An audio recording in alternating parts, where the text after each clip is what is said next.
வணக்கம் மக்களே, welcome to educated Indian YouTube channel and AKM academy video classes. இந்த வீடியோவில் பிஜிடிஆர்பி எஜுகேஷன் மெத்தடாலஜி யூனிட் 1ல் இருக்கக்கூடிய 16th topic education of socially disadvantage groups, tribal, scheduled and marginally groups, சமூக ரீதியாக பின்தங்கிய குழுக்களின் கல்வி, பழங்குடியினர், பட்டியல் சமூகத்தினர் மற்றும் ஓரங்கட்டப்பட்ட குழுக்கள், இவர்களை பற்றி தான் நம்ம படிக்க போகிறோம். ஸோ பாருங்கள், ரொம்ப இம்பார்ட்டண்டான கொஸ்டின். சமூக நீதி பேசக்கூடிய இந்த டைமில் வந்து, அதாவது லைக் மாடர்ன் டைம்ஸில் வந்து பார்த்திங்க அப்படின்னா இதோட முக்கியத்துவம் ரொம்ப அதிகமாக இருக்கும். ஸோ கொஸ்டின் நம்ம எக்ஸ்பெக்ட் பண்ணலாம். கண்டிப்பாக ஒரு யூனிட்லேருந்து 3 கொஸ்டின் நம்ம எதிர்பார்க்கலாம் அப்படின்னு ஆன் ஆவரேஜ். ஓகேங்களா, 10 யூனிட்ஸ் இருக்குது, 30 கொஸ்டின்ஸு. அப்போ நம்ம வந்து ரேஷனலைஸ் பண்ணி பார்த்தோம் அப்படின்னா ஒரு யூனிட்டுக்கு 3 கொஸ்டின் கேட்கலாம்.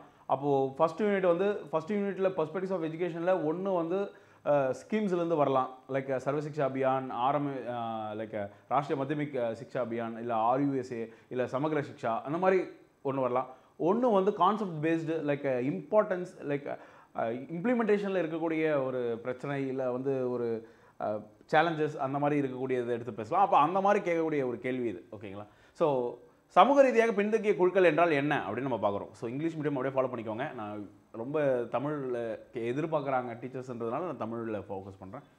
சமூக ரீதியாக பின்தங்கிய குழுக்கள் என்பது வரலாற்று ரீதியாக ஓரங்கட்டப்பட்ட, பாகுபாடுகளுக்கு உட்படுத்தப்பட்ட மற்றும் கல்வி, வேலைவாய்ப்பு மற்றும் சமூக பங்கேற்பில் சம வாய்ப்புகள் மறுக்கப்பட்ட சமூக பிரிவுகளை குறிக்கிறது. So they are been discriminated against like for entire generation. Like ஒரு 2000 ஆண்டுகளாக, 3000 ஆண்டுகளாக அவர்களை வந்து இந்த பொது சமூகத்திலே அவங்களை சேர்க்க விடாமல் இருக்கக்கூடிய அந்த மாதிரி மக்கள் மற்றும் பல்வேறு காரணங்கள், மதத்தின் அடிப்படையிலாகவோ இல்லை மொழியின் அடிப்படையிலாகவோ, லைக் அவங்கள வந்து சிறுபான்மையினராக வைத்துக்கொண்டு இருக்கக்கூடிய அந்த கம்யூனிட்டிஸை வந்து நம்ம வந்து அவங்களுக்கான முக்கியத்துவத்தை கொடுக்குறோம். அவங்க தான் வந்து இந்த சோஷியலி டிஸ்அட்வான்டேஜ் குரூப்ஸ் அப்படின்றாங்க.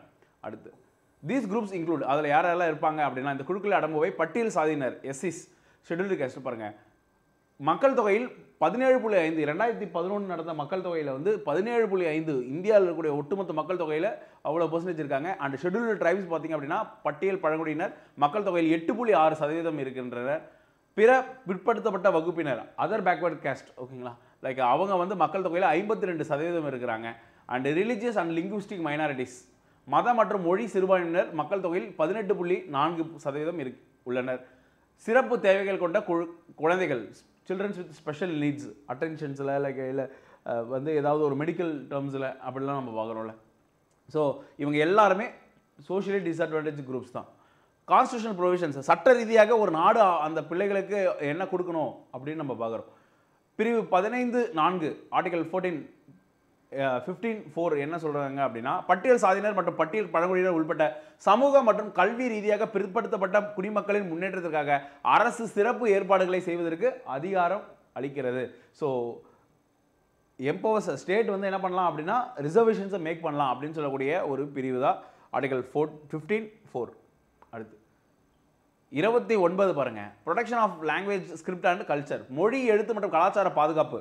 சிறுபான்மையினர் வந்து அவங்களுடைய மொழி, எழுத்து மற்றும் அவங்களுடைய கலாச்சாரத்தை அவங்க பாதுகாக்கலாம். தனித்துவமான மொழி, எழுத்து அல்லது கலாச்சாரத்தை பாதுகாக்கும் உரிமை. கல்வி நிறுவனங்களில் சேர்க்கையில் பாகுபாடு இல்லாமை. கல்வி நிறுவனங்களில் இந்த சாதினால் இருக்கிறீங்க, சாதியில் இருக்கிறீங்க, அதனால் உங்களுக்கு இடம் கிடையாது அப்படின்லாம் வந்து பண்ண முடியாது. ஓகேங்களா, டிஸ்கிரிமினேஷன் பண்ணக்கூடாது லைக் கவர்மெண்ட் ஸ்கூல்ஸில், காலேஜஸில். ஓகேங்களா, அடுத்து பிரிவு 30 right to minorities establish and administrate education institutions, சிறுபான்மையினருக்கு கல்வி நிறுவனங்களை நிர்வகிக்கும் உரிமை. ஆர்டிகல் 30, அது ஒரு ஃபண்டமெண்டல் அடிப்படை உரிமை. ஓகேங்களா, அது கொடுத்துருக்கு. அடுத்து ஆர்டிகல் 46 பாருங்க, வழிகாட்டும் கொள்கை. பலவீனமான பிரிவுகளில் கல்வி மற்றும் பொருளாதார நலன்களை மேம்படுத்த அரசு முற்பட வேண்டும். ஓகேங்களா, அப்படின்னு வரணும். ஆர்டிகல் 46 வந்து வீக்கர் செக்ஷனுக்கு வந்து அரசு வந்து அவங்களுடைய எஜுகேஷன் அண்ட் எக்கனாமிக் ப்ராஸ்பரிட்டிஸை வந்து இன்ட்ரெஸ்ட்டை வந்து லைக் என்கரேஜ் பண்ணுறதுக்காக செயல்படணும் என்பது ஒரு அரசுக்கு ஒரு வழிகாட்டியாக கொடுத்துருக்காங்க. அதை அடிப்படையில் அவங்க என்ன பண்ணுறாங்க அப்படின்னா திட்டங்களை எல்லாம் இப்போ தீட்டி லைக் ஸ்கீம்ஸ் எல்லாம் இம்ப்ளிமெண்ட் பண்ணுறாங்க. அடுத்து ஆர்டிகல் 350A என்ன சொல்கிறாங்க அப்படின்னா, மொழி சிறுபான்மையினருக்கு ஆரம்ப நிலையில் தாய்மொழியில் கல்வி ரொம்ப முக்கியம். இன்ஸ்ட்ரக்ஷன்ஸ் வந்து பார்த்திங்க அப்படின்னா, ஓகேங்களா, இன்ஸ்ட்ரக்ஷன்ஸ் வந்து பார்த்திங்க அப்படின்னா தாய்மொழியில் இருக்கணும், மதர் டங்கில் இருக்கணும் அப்படின்னு சொல்கிறாங்க. Article 350A. அடுத்து ஆர்டிகல் 341 to 42 என்ன சொல்கிறாங்க அப்படின்னா, பிரசிடென்ஷியல் பவர்ஸ் டு ஸ்பெசிஃபை எஸ்சிஸ் அண்ட் எஸ்டிஸ், பட்டியல் சாதியினர் மற்றும் பட்டியல் பழங்குடியினர் வந்து குறிப்பிடும் அதிகாரம் குடியரசுத் தலைவருக்கு உள்ளது அப்படின்றதுக்காக 41 and 42 சொல்லுது. நெக்ஸ்ட் ரீசன்ட் டெவலப்மெண்ட்ஸில் என்னென்னலாம் நடந்திருக்கு. 2024 7 நீதிபதிகள் கொண்ட உச்சநீதிமன்றத்தின் முக்கியமான தீர்ப்பு பட்டியல் சாதி அல்லது பட்டியல் பழங்குடியினர் வகைகளுக்குள் துணை வகைப்பாட்டின் அரசியலமைப்பு செல்லுபடியை நிலைநிறுத்தியது. ஒரு ஃபார் எக்ஸாம்பிள் வந்து பார்த்தீங்க அப்படின்னா இப்போ தமிழ்நாட்டில் வந்து எஸ்சிஸ் வந்து பார்த்தீங்க அப்படின்னா எஸ்சி கோட்டா வந்து பார்த்தீங்க அப்படின்னா 18%. ஓகேங்களா? அதை எப்படி பிரிச்சிருப்பாங்க அப்படின்னா எஸ்சிக்கு 15%, எஸ்சிஏ அருந்ததியர் அப்படின்னு சொல்லக்கூடியவங்களுக்கு 3% அப்படின்னு பிரிச்சிருப்பாங்க. ஓகேங்களா? 15-3. அப்போது இது வந்து செல்லுபடி ஆகுமா அப்படி அதுபோல் மகாராஷ்டிராவில் அது மாதிரிலாம் பிரித்தாங்க, மற்ற மாநிலங்களில் அது மாதிரிலாம் பிரித்து கொடுத்தாங்க. இது அதை எதிர்த்து கேஸ் போட்டாங்க, எல்லாருக்கும் ஒரே தொகுதியில் வைங்க, ஏன் பிரிக்கிறீங்க அப்படின்னு. அப்படி கிடையாது, அது செல்லுபடி ஆகும். இது போல் மற்ற மாநிலங்களிலும் செல்லுபடி ஆகும். இந்தியா முழுவதும் அதுக்கான அந்த அதிகாரம் மாநில அரசுக்கு உள்ளது அப்படின்ட்டு சுப்ரீம் கோர்ட் வந்து 7 ஜட்ஜஸ் பெஞ்ச் வந்து ஒரு தீர்ப்பு வழங்கியிருப்பாங்க. அடுத்து குடியரசுத் தலைவரின் பட்டியல் அட்டவணைக்கு ஒருமைப்பாடு பொருந்தும் அதே வேளையில் உறுதிமொழி நடவடிக்கை நன்மைகளின் சமமான விநியோகத்தை உறுதி செய்ய துணை வகைப்பாடு கொள்கைகளை ஏற்றுக்கொள்ளும் அதிகாரம் மாநிலங்களுக்கு உள்ளது என்பதை தெளிவுபடுத்தியது. இப்போ அந்த குறிப்பிட்ட பகுதியினர் குறிப்பிட்ட சாதியினர் மட்டும் அந்த சாதியில் உட்சாதியிலே வந்து அவங்க வந்து வளரலை அப்படின்றப்போ அவங்களுக்கு தனியாக ஒரு இடஒதுக்கீடு கொடுக்கலாம் அப்படின்றதுக்காக கொடுக்கப்பட்டிருக்கு. ஓகேங்களா? அடுத்து education of the scheduled caste. இப்போ அவர்களுடைய கல்வி எப்படி இருக்குன்னு நம்ம பார்ப்போம். கீ சேலஞ்சஸ் ஐடென்டிஃபை கண்டறியப்பட்ட முக்கிய சவால்கள் என்ன அப்படின்னா முதல்ல ஹை ட்ராப் அவுட் ரேட்ஸ், அதிக இடைநிற்றல் விகிதங்கள். எதனால் அப்படின்னா பொருளாதார தடைகள், குடும்ப பிரச்சனைகள், குடும்பத்தில் வந்து லைக் வேலைக்கு அனுப்பிச்சா காசு கிடைக்கும் அப்படின்னு நினைக்கிறாங்க. அண்டு சமூக பாகுபாடு, வந்து சமூகத்தில் பாகுபாடு அதிகமாக இருக்கிறது காரணம் போதிய வசதிகள் இல்லாமை. வீட்டில் வந்து ஏற்கனவே வசதிகள்லாம் இல்லை, ஸ்கூல் அனுப்புகிற வரைக்கும் எங்களுக்கு வந்து வசதியெல்லாம் இல்லை சார் அப்படின்ற ஒரு காரணமாக இருக்கலாம். ரெண்டாவது பாருங்கள், பெண்கள் கூடுதல் பாலின அடிப்படையிலான பாகுபாட்டை எதிர்கொள்கின்றனர். ஆண்களை ஷெட்யூல்டு கேஸ்டில் கூடிய ஆண் பிள்ளைகளை விட பெண் பிள்ளைகள் அதிகமாக இன்னும் பாகுபாடை வந்து அவங்க எதிர்கொள்கிறாங்க அப்படின்றாங்க.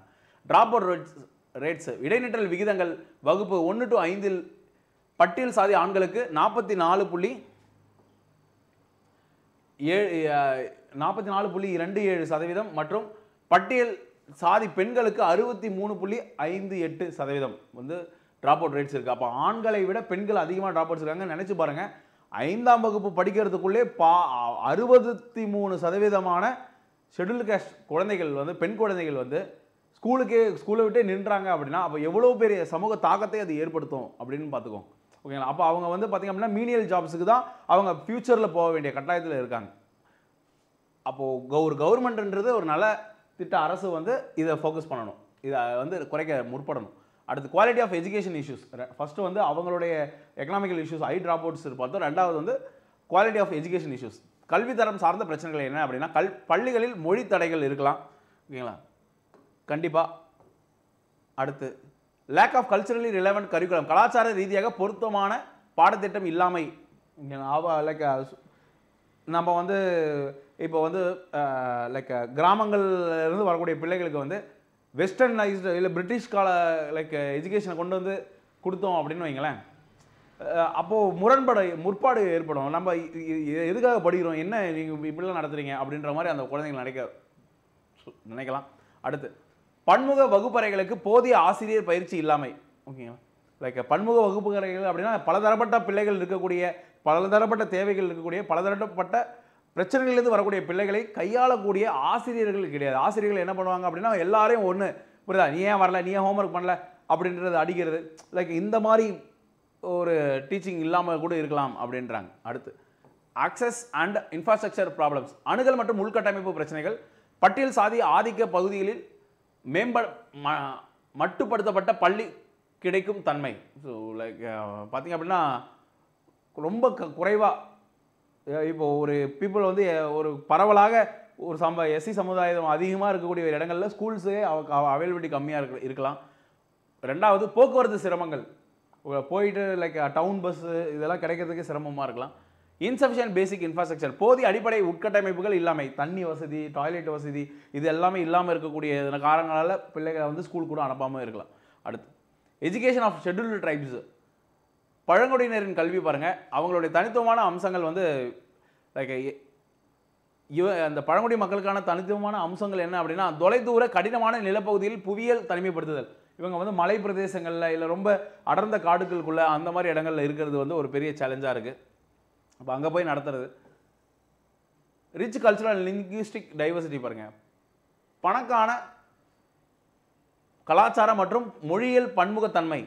461 அங்கீகரிக்கப்பட்ட பழங்குடி குழுக்கள் இந்தியாவில் உள்ளனர். ஸோ அவங்க வந்து அவங்களுக்குன்னு தனியாக ஒரு ரிச் கல்ச்சுரல் இருக்கும், ரிச் கலாச்சார என்ன லைக் பன்முகத்தன்மை அவங்களுக்கு இருக்கும், மொழியியல் பன்முகத்தன்மை. ஓகேங்களா? இப்போது தோடா மக்கள் அப்படின்னு நம்ம சொல்கிறோம். இப்போ படுகா மக்கள் வந்து பார்த்திங்க அப்படின்னா ஊட்டியில் வந்து தனியாக ஒரு மொழி இருக்கும், அதுக்கு எழுத்து வடிவம் கிடையாது, இப்போ தான் ஒர்க் பண்ணிகிட்ருக்காங்க. ஸோ அந்தந்த ஏரியாவுக்குன்னு ஒரு சில சிறப்பம்சங்கள் இருக்கும் அப்படின்றத சொல்ல வராங்க. அடுத்து ட்ரெடிஷ்னல் நாலேஜ் சிஸ்டம்ஸ், பாரம்பரிய அறிவு முறைகள் அவங்களுக்குன்னு. இப்போ படத்துலலாம் பார்த்தீங்க அப்படின்னா ஒரு 2 இலையை வந்து கசக்கி அவங்க வந்து சாரை வந்து விடுவாங்க, உடம்பு சரியாக போயிடும் அப்படிலாம் சொல்லுவாங்க. அப்போ அந்த மாதிரி அவங்களுக்குன்னு பாரம்பரிய அறிவு முறைகளும் இருக்காங்க. வாழ்வாதார பொருளாதார முறைகள் லைக் சப்சிஸ்டன்ஸ் எக்கனாமி அப்படின்னா தன்னிறைவு பெற்ற ஒரு பொருளாதாரம்.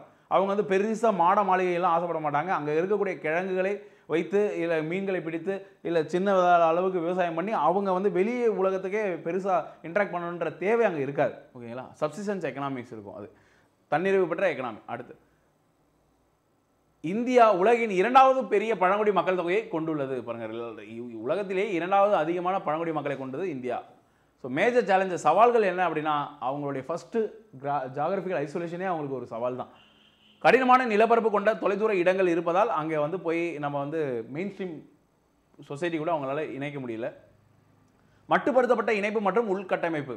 இப்போது சத்தீஸ்கர், ஜார்க்கண்ட்லலாம் கவர்மெண்ட்டே போயிட்டு ஏதாவது ப்ரோக்ராம்ஸ்லாம் கண்டக்ட் பண்ணோம் அப்படின்னா அங்கே மாவோயிஸ்ட் வந்து பண்ணுறாங்க. அப்புறம் ரோடு பிரிட்ஜஸ் எல்லாம் வந்து பாம்பு வச்சு தகர்க்கிறது, டவரெல்லாம் வந்து இடித்து உடைக்கிறது, பிஎஸ்என்எல் டவர்ஸை இந்த மாதிரி பண்ணுறதுனால வந்து பார்த்திங்க அப்படின்னா லைக் அது போக லிமிடெட் கனெக்டிவிட்டிஸ் எல்லாம் அங்கே இருக்குது. அடுத்து சிதறிய மக்கள் தொகை பள்ளி நிறுவுதலை சவாலாக்குகிறது. அங்கங்கே தள்ளி தள்ளி இருக்கிறதுனால அவங்களுக்கு என்ன பண்ணுறாங்க அப்படின்னா அதே போல் இடம்பெயர்ந்துட்டும் இருப்பாங்க சில பேர். அப்போது அவங்களுக்கு வந்து பள்ளி வந்து நிறுவுதல் வந்து ரொம்ப சவாலாக இருக்குது. 2வது கலாச்சாரம் மற்றும் மொழியியல் தடைகள். தாய்மொழியிலிருந்து வேறுபட்ட கல்வி மொழி. இப்போ தமிழே எடுத்துக்கிட்டோம் அப்படின்னா நம்ம படிக்கிற ஸ்கூலில் சொல்லிக் கொடுக்குற தமிழே வந்து அவங்களுக்கு புதுசாக இருக்கும்.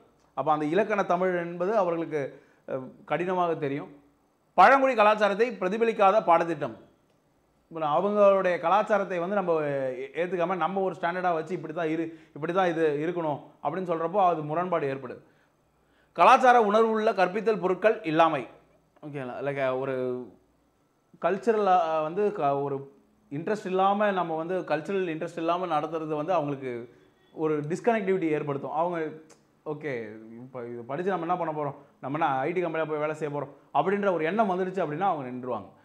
அடுத்து எக்கனாமிக் கான்ஸ்டன்ட்ஸ், பொருளாதார தடைகள். விவசாயம் மற்றும் வன உற்பத்தியின் மீது அதிக சார்பு. ஓகேங்களா?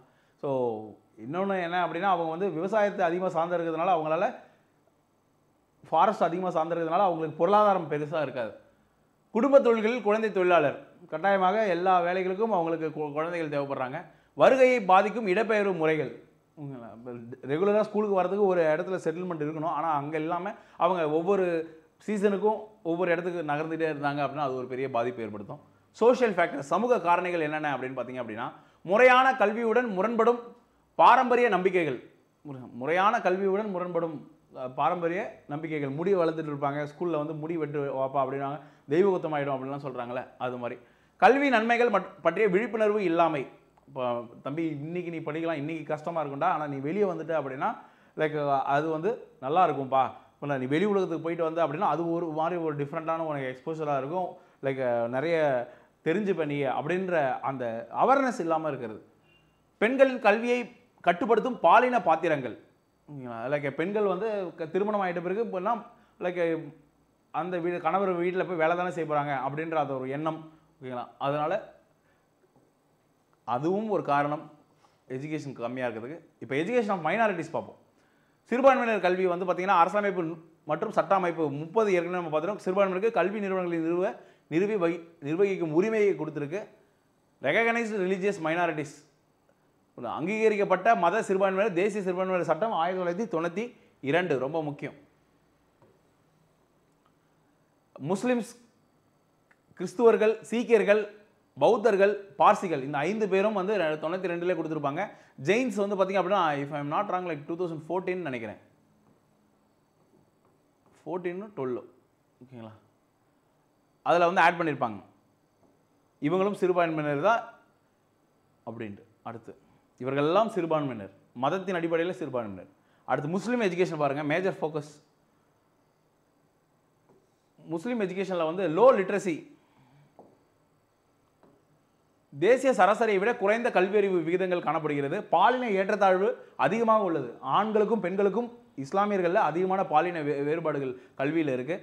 பாரம்பரிய மத கல்வியல் கவனம், மதர்சாஸில் மட்டும் பண்ணினா போதும், நம்ம வந்து ரிலீஜியஸ் லிட்ரேச்சர்ஸ் மட்டும் படித்தா போதும், சயின்ஸ் வேணாம், இல்லை வந்து லைக் ஆர்ட்ஸ் அண்ட் சயின்ஸ்லாம் தேவையில்லை அப்படின்னு நினைக்கிறது ஒரு காரணமாக இருக்குது. நவீன கல்விக்கான அணுகலை கணிசமாக பாதிக்கும் பொருளாதார காரணிகள். அதே போல் இவங்களுக்கும் என்னது, பொருளாதாரம் வந்து பெரிய அளவில் இல்லாததால் பள்ளிக்கு செல்ல இயலாத காரணங்கள். அடுத்து Sachar committee report impact. Sachar committee வந்து பார்த்திங்க அப்படின்னா சச்சர் குழு அறிக்கை முஸ்லீம்களிடையே கல்வி பின்தங்கிய நிலையை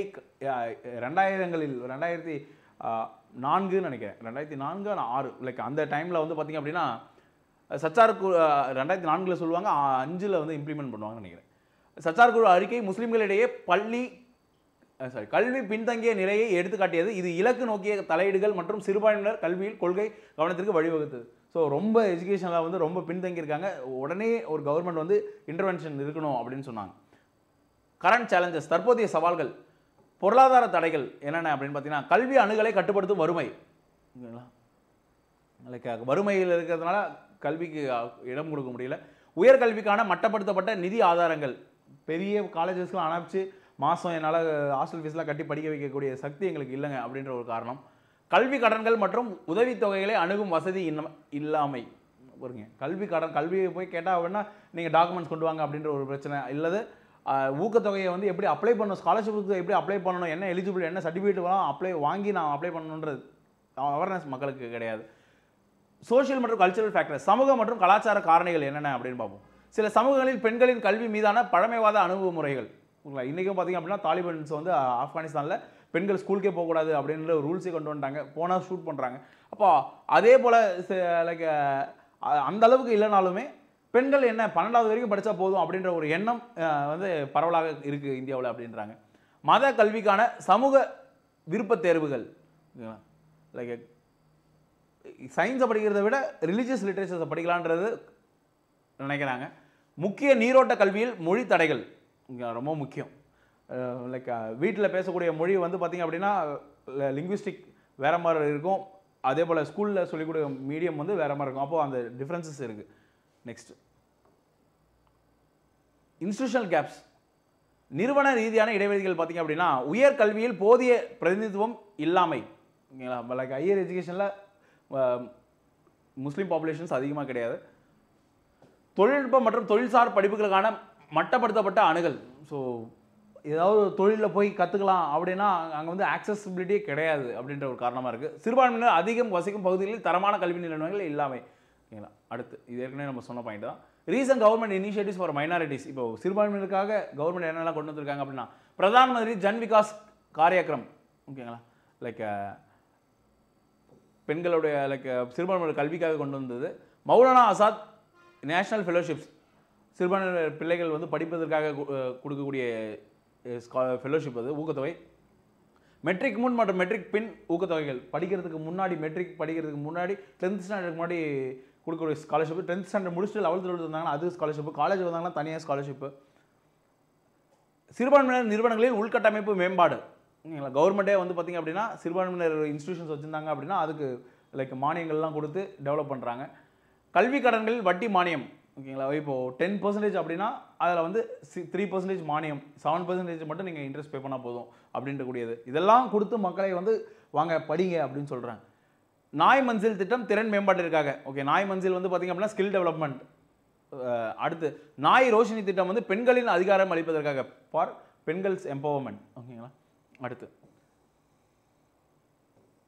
நெப் 2020 socio and socio economically disadvantage groups பார்த்தீங்க அப்படின்னா இப்போ நேஷனல் எஜுகேஷன் பாலிசியில் என்ன சொல்கிறாங்க அப்படின்னா national education policy 2020 introduces the comprehensive terms socially economically disadvantage. இவங்க எல்லாரையும் சேர்த்து ஒரே வார்த்தையை சொல்லிட்டாங்க, சமூக ரீதியாக மற்றும் பொருளாதார ரீதியாக பின்தங்கிய வகுப்பினர் அப்படின்னு சொல்லிட்டாங்க. அதில் எல்லாரையும் கொண்டு வந்து அவங்க என்னென்னலாம் பண்ணுறாங்க அப்படின்னா ஃபஸ்ட்டு ஜெண்டர் ஐடென்டிட்டிஸ், பாலின அடையாளங்கள், பெண் மற்றும் திருநங்கை நபர்கள், சமூக கலாச்சார அடையாளங்கள், பட்டியல் சாதியினர், பட்டியல் பழங்குடியினர், பிற்படுத்தப்பட்ட வகுப்பினர் மற்றும் சிறுபான்மையினர். அடுத்து இதெல்லாம் அவங்க ஐடென்டிஃபை பண்ணுறாங்க. ஜாகிரபிக்கல் ஐடென்டிட்டிஸ், கிராமங்கள், சிறு நகரங்கள் மற்றும் ஆசைக்குரிய மாவட்டங்களிலிருந்து வரும் மாணவர்கள். ஆஸ்பிரேஷன் அப்படின்னா துடிக்கிறாங்க, நம்ம வந்து வெளியே வரணும்னு நினைக்கிறாங்க, ஆனால் அதுக்கு வழிகாட்டுறதுக்கு ஆள் இல்லாத ஆஸ்பிரேஷன் டிஸ்ட்ரிக்ட்ஸ் அப்படின்னு நம்ம சொல்லுவோம். ஓகேங்களா, நித்தி ஆயோக் வந்து அந்த மாதிரி ஒரு வார்த்தையை கொடுத்தாங்க. டிசேபிலிட்டிஸ், ஊனங்கள், கற்றல் குறைபாடுகள் மற்றும் உடல் குறைபாடுகள் உள்பட இது எல்லாத்தையும் அவங்க வந்து ஐடென்டிஃபை பண்ணி ஒரே பிராக்கெட்டில் கொண்டு வராங்க. மேஜர் ப்ரொவிஷன்ஸ் ஃபார் SEDGs என்னென்ன அப்படின்னா ஸ்பெஷல் எஜுகேஷன் ஜோன்ஸ், சிறப்பு கல்வி மண்டலங்கள், குறிப்பிடத்தக்க SEDG மக்கள் தொகை கொண்ட பகுதிகளில் நிறுவுதல். அந்த மாதிரி சொல்லி அங்கே வந்து ஒரு ஸ்கூல் ஆரம்பிக்கிறது. ஆசைக்குரிய மாவட்டங்களில் கவனம், இப்போ ராமநாதபுரம் அந்த மாதிரி ஏரியாக்களில் வந்து அதிகமான கவனம் செலுத்தி அவர்களை வந்து லைக் நல்ல பர்ஃபார்மிங்கான ஒரு டிஸ்ட்ரிக்டாக மாற்றுறது. விரிவான ஆதரவு முறைகள், அவங்களுக்கு வந்து என்னென்னலாம் தேவை அங்கே வந்து ரொம்ப அனலைஸ் பண்ணிகிட்டே இருப்பாங்க, எந்தெந்த ப்ரோக்ராமில் எங்கெங்கே இடர்பாடுகள் இருந்துகிட்டே இருக்குது அப்படின்றது. Foundation literacy and numeracy mission, அடிப்படை கல்வி அறிவு மற்றும் எண்ணியல் மிஷன் 2025ஆம் ஆண்டுக்குள் உலகளாவிய அடிப்படை கல்வி அறிவு மற்றும் எண்ணியல் அடைவதற்கு மிக உயர்ந்த முன்னுரிமை கொடுக்கப்படும் அப்படின்றது தான் இந்த திட்டத்துடைய நோக்கம். பின்தங்கிய சமூகங்களுக்கு சிறப்பு கவனம் கொடுத்தாங்க. தாய்மொழி மற்றும் உள்ளூர் மொழி கற்பதற்கு முக்கியத்துவம் அளிக்கிறாங்க. சரிங்களா, அடுத்து ஈக்விட்டி அண்ட் இன்க்ளூஷன் ஃப்ரேம்வொர்க், சமத்துவம் மற்றும் உள்ளடக்கிய கட்டமைப்பில் பாலின உள்ளடக்கிய நிதி நிறுவப்பட்டது. ஜெண்டர் இன்க்ளூஷன் ஃபண்டுன்ற ஒரு கான்செப்டை நெப் வந்து இன்ட்ரடியூஸ் பண்ணியிருக்காங்க. பின்தங்கிய மாணவர்களுக்கான விரிவான ஆதரவு முறை கொடுக்குறாங்க. கல்வி கண்காணிப்பு மற்றும் மேற்பார்வை பொறிமுறைகள் வந்து கட்டாயமாக அங்கே இருக்குது, கண்காணிச்சுட்டே இருப்பாங்க, சும்மா அப்படியே இம்ப்ளிமெண்ட் பண்ணிவிட்டு அதோட விட்டுறது கிடையாது. அதோட ரிசல்ட் என்ன வருது அப்படின்றது கவர்மெண்ட்டுக்கு இன்புட் கொடுத்துட்டே இருக்கணும். லாங்குவேஜ் பாலிசி, மொழிக் கொள்கையில் என்ன கொண்டு வராங்க அப்படின்னா அடிப்படை நிலையில் தாய்மொழி மற்றும் உள்ளூர் மொழி கற்பித்தல் மொழியாக உள்ளது. பழங்குடி மொழிகளின் பாதுகாப்பு வலியுறுத்தப்படுகிறது. பன்மொழி கல்வி அணுகுமுறை 3 லாங்குவேஜஸ் கொண்டு வராங்க நெப்பு, அதனால தான் தமிழ்நாடு அதை வந்து எதிர்க்கிறாங்க. அடுத்து ஹையர் எஜுகேஷன் ஆக்சஸ், உயர்கல்வி அணுகலில் பார்த்திங்க அப்படின்னா கல்வியில் அதிகரித்த பொது முதலீடு கொடுக்குறாங்க. மேம்படுத்தப்பட்ட உதவித்தொகைகள் மற்றும் நிதி ஆதரவு, குறைவான சேவை மற்றும் பகுதிகளில் தரமான நிறுவனங்களை நிறுவுதல். இது எல்லாமே நேஷனல் எஜுகேஷன் பாலிசி 2020 சிறப்பு அம்சங்கள். இந்த மாதிரி சமூகத்தில் மற்றும் பொருளாதாரத்தில் பின்தங்கிய பிரிவினருக்காக கொண்டு வரப்பட்ட ப்ரோக்ராம்ஸ். ரீசன்ட் ஸ்கீம்ஸ் வந்து பார்த்திங்க அப்படின்னா நேஷனல் SC/ST ஹப் அப்படின்னு அடிமட்ட நிலையில் தொழில் முனைவை ஊக்குவிக்கிறது. அதுக்கான தனி மீட்டிங்ஸ் வச்சு அவங்களுக்கு வந்து ஸ்காலர்ஷிப்ஸ் லைக் மானியங்கள் கொடுக்கறது எல்லாமே. பொருளாதார அதிகாரமளிப்பு மற்றும் வேலைவாய்ப்பு உருவாக்கத்தை வந்து ஏற்படுத்துகிறாங்க. திருத்தப்பட்ட வழிகாட்டுதல்கள், சிறப்பு கடன் இணைக்கப்பட்ட மூலதன மானிய திட்டத்தின் கீழ் சேவைத்துறையை உள்ளடக்குகின்றன. எல்லா மாவட்டங்களிலும் இப்போ பார்த்தீங்கன்னா அரைவை இயந்திரங்கள்லாம் வந்து பார்த்திங்கன்னா இந்த தாழ்த்தப்பட்ட பெண்களுக்காக கொடுக்கப்படுகிறது. இதெல்லாம் நம்ம பார்த்துருப்போம். வெற்றி கதைகள் பயனாளிகளிடையே குறிப்பிடத்தக்க வணிக வளர்ச்சியை காட்டுகின்றன. நிறைய சக்ஸஸ் ஸ்டோரிஸ்லாம் இப்போ வந்துருச்சுங்க. அடுத்து ஏக்லவியா மாடல் ரெசிடென்ஷியல் ஸ்கூல் ரொம்ப முக்கியமானது. ST மாணவர்களுக்கு தரமான கல்வி வழங்க விரிவாக்கப்பட்டது. 97-98 ஓகே, அப்போ நிறுவப்பட்ட ஒரு திட்டம். அது யாருக்காக அப்படின்னா ஷெட்யூல்டு ட்ரைப்ஸ் பீப்புளுக்காக. 50க்கும் அதிகமான ST மக்கள் தொகை கொண்ட ஒவ்வொரு மாவட்டத்திலும் ஒரு EMRS. ஓகேங்களா, ஒடிசாவில் வந்து நான் போய் பார்க்குறப்போ அந்த திட்டத்தை வந்து கண்கூட பார்க்குறப்போ எவ்வளோ பெரிய மாற்றத்தை ஏற்படுத்தியிருக்கு அப்படின்னு நான் பார்த்து நான் ரொம்ப வியந்தேன். இந்த உண்மையிலுமே ரொம்ப சூப்பரான ஒரு மாடல். ஓகேங்களா, நவீன கல்வி வழங்கும் அதே வேளையில் பழங்குடி கலாச்சாரத்தை பாதுகாப்பதில் கவனம். ஓகேங்களா, லைக் மாடர்ன் எஜுகேஷன் கொடுக்கறதுக்கும் இம்பார்ட்டன்ஸ், அதே போல் நம்மளுடைய அவங்களுடைய பாரம்பரியத்தையும் இந்திய பாரம்பரியத்தையும் நம்ம வந்து கடைபிடிக்கணும் அப்படின்னு இம்பார்ட்டன்ஸ் கொடுக்குறாங்க. National education society for tribal students, பழங்குடி மக்களுக்கான மாணவர்களுக்கான தேசிய கல்வி சங்கம் அப்படின்னு ஒன்று ஆரம்பிக்கிறாங்க. அட்டானமஸ் ஆர்கனைசேஷன், பழங்குடியினர் விவகார அமைச்சகத்தின் கீழ் தன்னாட்சி அமைப்பு. அது பயிற்சி மற்றும் திறன் மேம்பாட்டு திட்டங்களை நடத்துகிறது. EMRS ஆசிரியர்கள் மற்றும் மாணவர்கள் மீது தனி கவனம் செலுத்துகிறது. இதுதான் ஓகேங்களா இந்த ஹப், பழங்குடியினர் national education society for tribal students. அடுத்து key government schemes and initiatives, matric 3 மற்றும் மெட்ரிக் பின் உதவித்தொகைகள் ஃபார் SC/ST மாணவர்களுக்கு என்ன கொடுக்குறாங்க அப்படின்னா அதே போல் வந்து வகுப்பு 1 முதல் முதுகலை வரை கல்விக்கான நிதி உதவி, கட்டாயமாக எல்லா கவர்மெண்ட்டும் கொடுக்குறாங்க. கல்வி கட்டணம், பராமரிப்பு படி மற்றும் பிற செலவுகளை உள்ளடக்குகிறது. வெளிப்படைத்தன்மைக்காக நேரடி நன்மை பரிமாற்றம், டைரெக்டாக அக்கௌண்ட்லேயே போகிறது. ஏன்னா ஆஃபீஸில் வந்து வாங்கிக்கோங்க அப்படின்னா ஊழல் நடக்க ஆரம்பிக்கும். அப்போ டைரெக்டாக அக்கௌண்ட்டில் வந்து செலுத்தணும். அடுத்து tribal sub plan, 100 scheduled caste sub plan, பழங்குடி துணை திட்டம் மற்றும் பட்டியல் சாதி துணை திட்டம் அப்படின்ற திட்டம். எஸ்சி எஸ்டி மக்கள் தொகைக்கு விகிதாசார நிதி ஒதுக்கீடு. அந்த மாநிலங்களில் எவ்வளவு மக்கள் இருக்காங்க, அவங்களுக்கு எவ்வளோ காசு கொடுக்கணும் அப்படின்றது. எஸ்சி பீப்புள் அதிகமாக இருந்தாங்கன்னா அதிகமான காசு அவங்களுக்கு, லைக் எஸ்டி பீப்புள் அதிகமாக இருந்தாங்கன்னா எஸ்டி பீப்புளுக்கு அதிகமான ஒரு தொகையை லைக் கொடுக்குறது. அது இலக்கு வைக்கப்பட்ட வளர்ச்சி திட்டங்களை உறுதி செய்கிறது. கண்காணிப்பு மற்றும் மதிப்பீடு பொறிமுறைகள் அமைக்கப்பட்டுள்ளன. இது எல்லாமே இருக்கு. கஸ்தூரிபா காந்தி பாலிகா வித்யாலயா ரொம்ப முக்கியம். ஸோ காங்கிரஸ் கவர்மெண்ட் கொண்டு வந்தாங்க. பின்தங்கிய சமூகங்களை சார்ந்த பெண்களுக்கான குடியிருப்பு பள்ளிகள், பெண்களுக்கான குடியிருப்பு பள்ளிகள், அது லைக் உண்டு உறைவிட பள்ளி. கல்வி ரீதியாக பின்தங்கிய வட்டங்களில் கவனம், எங்கெல்லாம் எஜுகேஷன்லேயும் ரொம்ப பேக்வர்டாக இருக்காங்களோ அந்த இடங்களில் ரொம்ப கவனம் செலுத்துகிறாங்க. இலவச கல்வி, உணவு மற்றும் தங்குமிட வசதிகள்.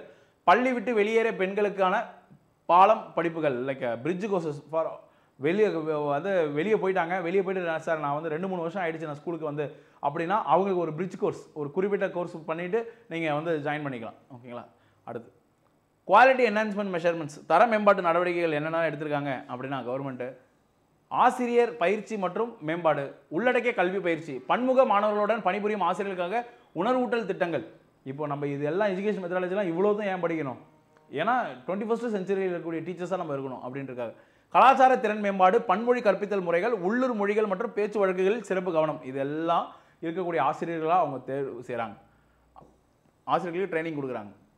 கரிக்குலம் ஃப்ரேம் ரிஃபார்ம்ஸ், பாடத்திட்ட சீர்திருத்தங்கள் பாருங்கள். கலாச்சார ரீதியாக பதிலளிக்கும் கல்வி, உள்ளூர் அறிவு முறைகளில் ஒருங்கிணைப்பு. உள்ளூர் அறிவு நம்ம வந்து வெளிநாட்டில் மட்டுமே like American revolution, French revolution மட்டும் படிக்காமல் லைக் உள்ளூரில் இருக்கக்கூடிய அரசியல், உள்ளூரில் இருக்கக்கூடிய கலாச்சாரங்கள், பண்டிகைகள், மக்களை சமூகத்தில் மக்கள் எப்படி இருப்பாங்க அப்படின்றதெல்லாம் நமக்கு கற்றுக்கிறது. அதுக்கான கரிக்குலம் கொண்டு வராங்க. பாடத்திட்டத்தில் பழங்குடி கலை, கலாச்சாரம் மற்றும் மரபுகளை வந்து கொண்டு வராங்க. இதெல்லாம் நம்ம புரிஞ்சுக்கணும் அப்படின்னு.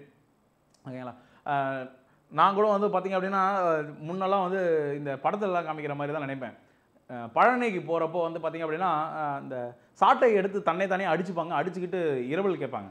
ஓகேங்களா.